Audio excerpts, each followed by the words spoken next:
Hello students, good morning. पिछले video में हमने व्यवहारवाद का अध्ययन किया था, जिसमें हमने व्यवहारवाद के अर्थ, उसकी परिभाषाएं, उसके उदय के कारण, विशेषताएं, इन सब के बारे में अध्ययन किया था। आज हम व्यवहारवाद की आलोचनाएं, इसकी उपयोगिता, इन सब के बारे में अध्ययन करने जा रहे हैं। व्यवहारवादी ये मानते हैं कि परंपरागत दृष्टिकोण जो था वो अपूर्ण था, उससे असंतुष्ट थे वो। उसके जब व्यवहारवाद अस्तित्व में आया था तो परंपरावादियों ने ये कहा था कि व्यवहारवाद भी एक अंतिम शब्द नहीं है, यानी कि ये कोई फाइनल अध्ययन नहीं है कि इसके आगे कोई अध्ययन नहीं किया जा सकता या इसमें कोई कमियां नहीं निकाली जा सकती है। तो उन्होंने कहा था कि व्यवहारवाद जो दृष्टिकोण है वह वो त्रुटिपूर्ण है, अपर्याप्त है और निरर्थक है। यानी जिस तरह से व्यवहारवादियों ने परंपरावाद में दृष्टिकोण में कमियां निकाली थी, उसी तरह से परंपरावादियों ने भी व्यवहारवाद के अंतर्गत कमियां निकाली थी, इसको अपर्याप्त बताया था, इसे निरर्थक प्रयास की संज्ञा दी थी। तो परंपरावादी जो है उन्होंने व्यवहारवाद की किस तरह से आलोचना की है उसको हम देखने जा रहे हैं। उन्होंने कहा था कि मानवीय व्यवहार के नियमों की घोषणा करना कठिन है, क्योंकि मानव का व्यवहार इतना परिवर्तनशील होता है, इतना अनिश्चित होता है कि उसका परीक्षण करना या उसका अध्ययन करना संभव नहीं है। क्योंकि आज हम देखते हैं कि व्यक्ति का व्यवहार आज कुछ और है, कल कुछ और होता है। तो उन्होंने कहा था कि मानव व्यवहार के जो आंतरिक और बाहरी स्वरूपों में अंतर होता है। व्यक्ति सोचता कुछ और है, कहता कुछ और है, करता कुछ और है, उसके आंतरिक और बाहरी रूपों में अंतर होता है।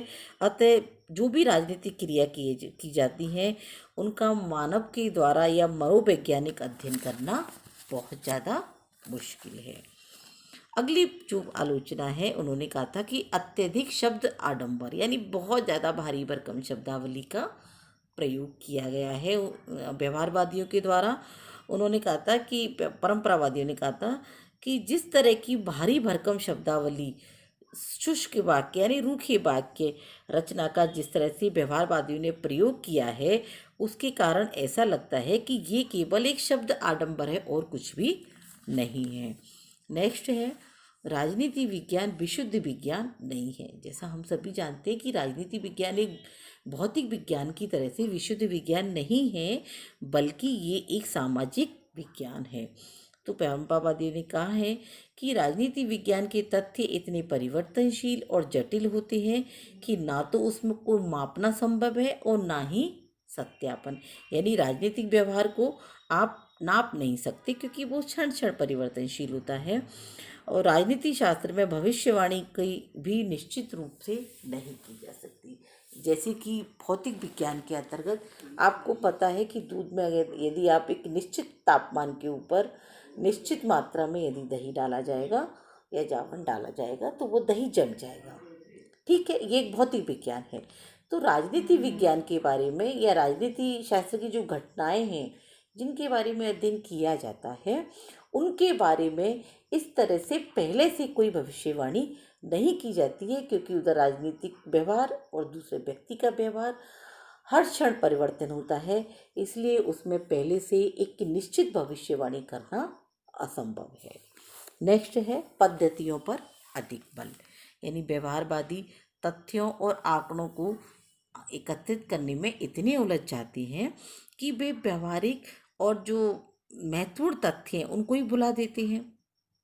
राजनीतिक घटनाओं के आंतरिक तत्व का जो आंतरिक तत्वों का जिस तरह से वो कहते हैं कि साक्षात्कार या प्रश्नावलियों के माध्यम से पता लगाया जाए, तो वो संभव नहीं है। जैसे कि मैं एक उदाहरण के माध्यम से तुम्हें समझाना चाहती हूँ कि यदि मान लीजिए आज आपसे एक कोई क्वेश्चन यानी प्रश्नावली जो है भरवाई जाए या तुम्हारा इंटरव्यू लिया जाए, और उसमें हम तुमसे किसी घटना के बारे में पूछते हैं, तो हर व्यक्ति एक घटना के बारे में हर स्टूडेंट्स के व्यूज अलग होंगे, उसके विचार अलग होंगे, वो प्रश्नावली को भी अलग अलग तरह से भरेगा। आज हम उनका इंटरव्यू लेते तो वो कुछ अलग तरह से देंगे, यदि हम उनका 4 दिन बाद 6 दिन बाद इंटरव्यू लेते हैं तो वो उसी घटना के बारे में कुछ अलग तरह से अपना बयान देंगे। तो इस तरह से हमने देखा कि राजनीतिक व्यवहार और मानव व्यवहार दोनों ही परिवर्तन होते रहते हैं।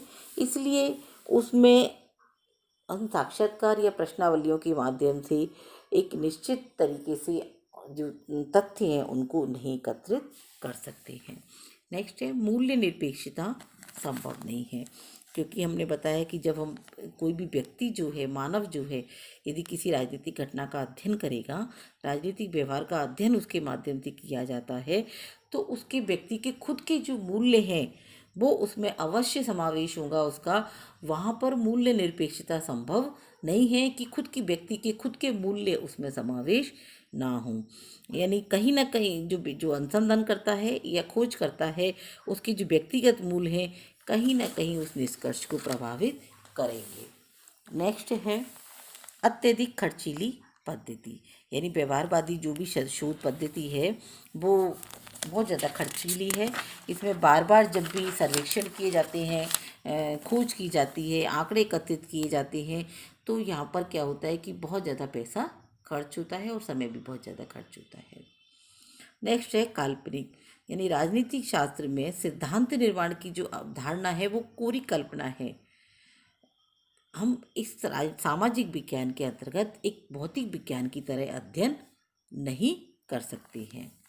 नेक्स्ट है, अन्य पद्धतियों के महत्व को नकारता है, यानी राजनीति शास्त्र के अध्ययन के लिए जो व्यवहारवादी हैं वो केवल एक वैज्ञानिक पद्धति को अपनाना चाहते हैं, जबकि जो दूसरी पद्धतियां हैं, चाहे हम उनको दार्शनिक पद्धति को लें या ऐतिहासिक पद्धति को लें, उन सबको भी उनके साथ उनको जोड़ना चाहिए। लेकिन व्यवहारवादी केवल वैज्ञानिक दृष्टिकोण पर बल देते हैं और जो दूसरी पद्धतियां हैं उनको वो पूरी तरह से नकार देते हैं, इग्नोर कर देते हैं, जिसके कारण कि वैज्ञानिक पद्धति की केवल वैज्ञानिक पद्धति के माध्यम से अध्ययन करना संभव नहीं है।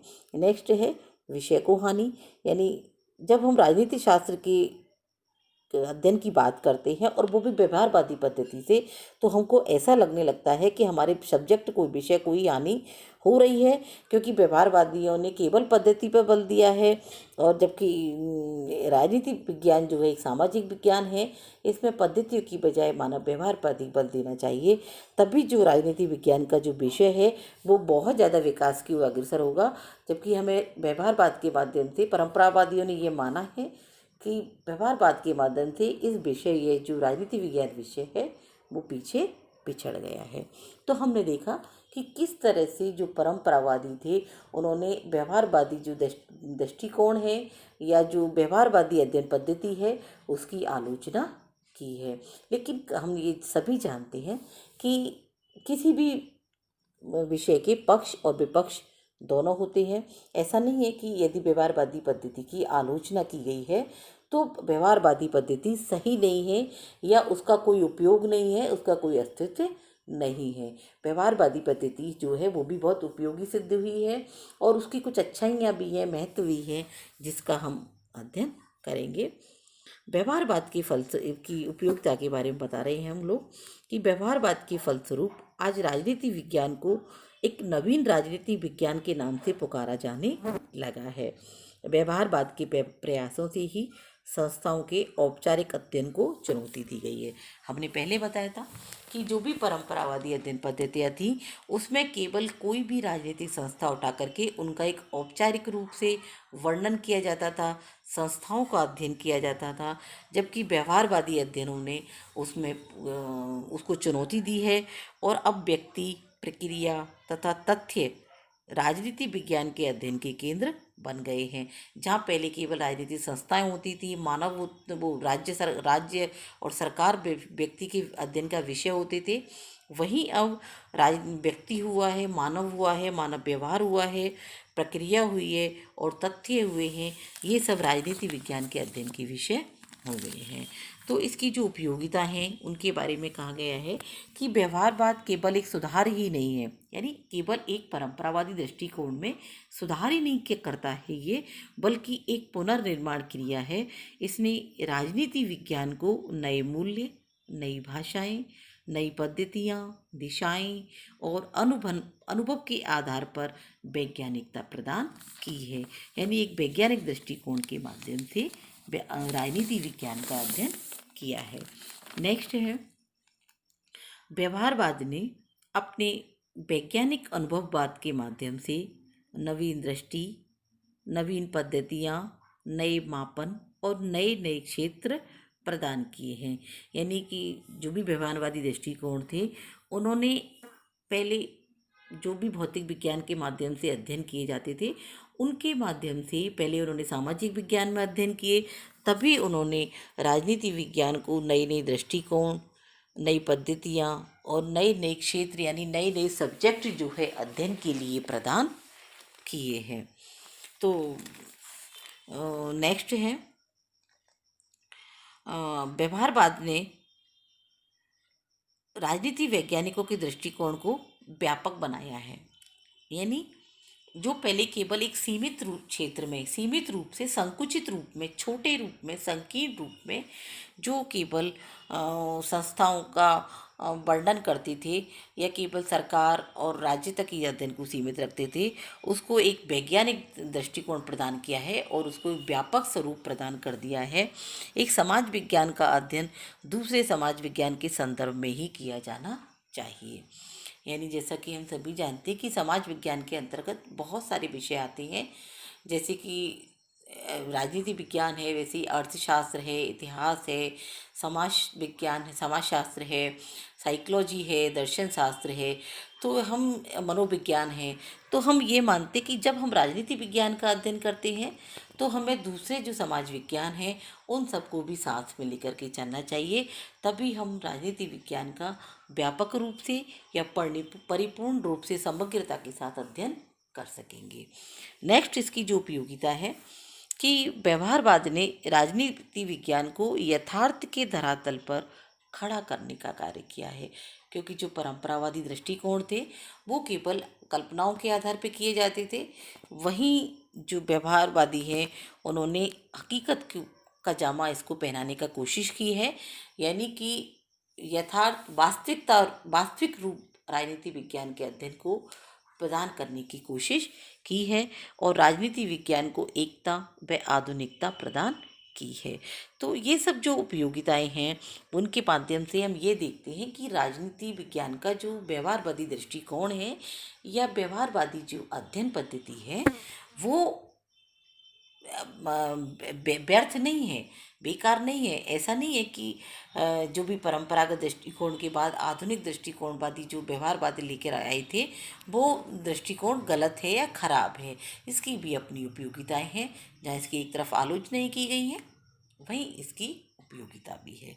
तो इस तरह से वस्तुतः व्यवहारवाद वैज्ञानिक अध्ययन पद्धति का प्रतीक है। यद्यपि व्यवहारवादी अपनी नई शोध प्रणालियों के आधार पर उन उद्देश्यों को प्राप्त करने में असफल रहे हैं जिन्हें प्राप्त करने का लक्ष्य निर्धारित किया गया था। यानी कि जिस एक लक्ष्य को लेकर के व्यवहारवादी चले थे, चूंकि वहाँ तक तो नहीं पहुँच पाए हैं वो लोग, फिर भी व्यवहारवादियों ने राजनीति विज्ञान को उसकी गहरी निद्रा से जगा दिया है। यानी कि एक ही बेस पर, एक ही आधार पर जो अध्ययन हमेशा किया जाता रहा था उसमें एक क्रांति लाने का कार्य किया है। यानी कि जिस तरह से किसी गहरी नींद में सोए व्यक्ति को जगा दिया जाता है, उसी तरह से राजनीति विज्ञान का जो परंपरागत आधार पर अध्ययन किया जाता था उसमें एक क्रांति लाने का कार्य किया है। उसमें अध्ययन के लिए, रिसर्च के लिए नए नए आयामों, नई तकनीकों और जो नए नए जो मापन के जो वो हैं दृष्टिकोण हैं उन सबको लाने का कार्य किया है, जिससे कि राजनीति विज्ञान को आज एक नवीन जो राजनीति विज्ञान है उसके नाम से पुकारा जाने लगा है। तो इस तरह से हमने देखा कि जो व्यवहारवादी दृष्टिकोण है किस तरह से परंपरावाद दृष्टिकोण से अलग है, लेकिन उसको साथ लेकर के चलता है। तो ये आज हमारा व्यवहारवाद का जो दृष्टिकोण है वो पूरा हुआ। यदि किसी भी विद्यार्थी को कोई प्रॉब्लम हो, कोई समस्या हो या उनको कहीं समझ में नहीं आ रहा हो तो प्लीज़ इसमें कोई कमेंट करके मुझे बताएं।